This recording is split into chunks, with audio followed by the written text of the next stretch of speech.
एक समय था जब 2007 से लेकर 2012 के बीच में मायावती का जुनून और मायावती की रैलियों में माया का जलवा देखा जा सकता था।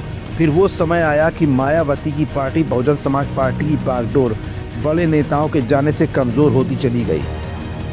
नसीमुद्दीन सिद्दीकी और लालजी वर्मा, बाबू सिंह कुशवाहा सहित न जाने कितने बड़े बड़े नेताओं ने मायावती से किनारा कर लिया। आलम यह हुआ कि लोकसभा चुनाव 2024 तक मायावती की पार्टी का वजूद ही खतरे में आता गया। यही नहीं, अस्तित्व की लड़ाई लड़ रही माया के लिए उपचुनाव ने मानो आग में घी का काम कर दिया हो। आलम यह हुआ कि विधानसभा उपचुनाव होने के बाद मायावती आखिर क्यों और किस राजनीति से संन्यास लेना चाहती है। मायावती का मन क्यों राजनीति से उचट गया है और ऐसे क्या कारण है जिसकी वजह से मायावती का वोट बैंक दिन ब दिन कम होता जा रहा है।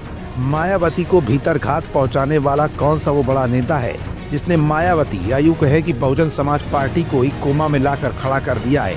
ये कुछ ऐसे सवाल है जिनका जवाब आज की इस रिपोर्ट में हम आपको दिखाएंगे भी और बताएंगे भी। दरअसल अब बहुजन समाज पार्टी के जनाधार कम हो जाने की असली वजह भी सामने आने लगी है।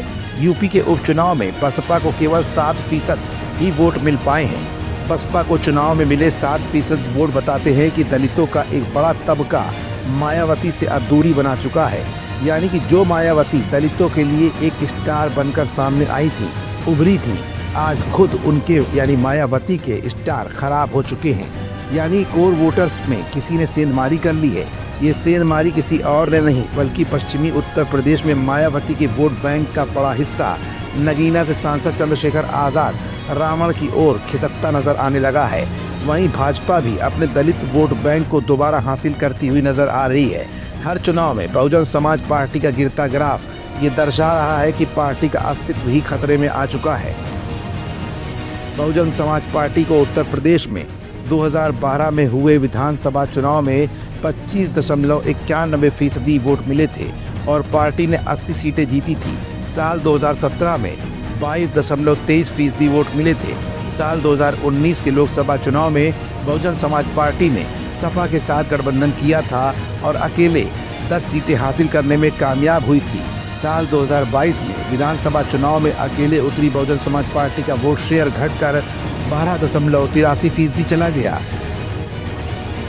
कमोबेश इस उपचुनाव के बाद मायावती ने ये तो ऐलान कर दिया कि बसपा कभी उपचुनाव नहीं लड़ेगी क्योंकि पार्टी को चुनावी धांधलियों से बहुत नुकसान हुआ है। फिलहाल मायावती भले ही दूसरे लोगों पर आरोप लगा रही हों, शासन प्रशासन पर धांधलियों के आरोप लग रहे हों, लेकिन इस समय मायावती की पार्टी यानी बहुजन समाज पार्टी से दलित वोटर्स का दूर जाना कहीं न कहीं जहां एक तरफ बहुजन समाज पार्टी के लिए अस्तित्व का खतरा बन गया है, तो वहीं 2027 तक मायावती ने बसपा की राजनीति में अगर बड़े फेरबदल नहीं किए तो वो दिन दूर नहीं जब बसपा का वजूद न सिर्फ खतरे में होगा बल्कि राजनीति के नक्शे से भी गायब हो सकता है।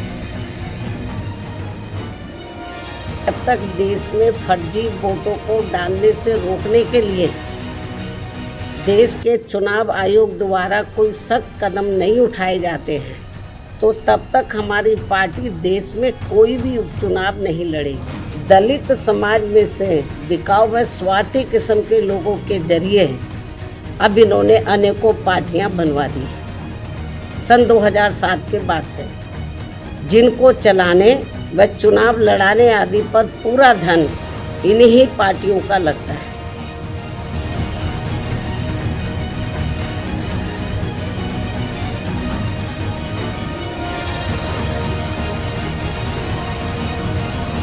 हमारा channel Indian news services INS like, share and subscribe करना ना भूलें। बेल आइकन पर बटन दबाएं और देखें लेटेस्ट खबरें INS पर। INS हर भारतीय की आवाज।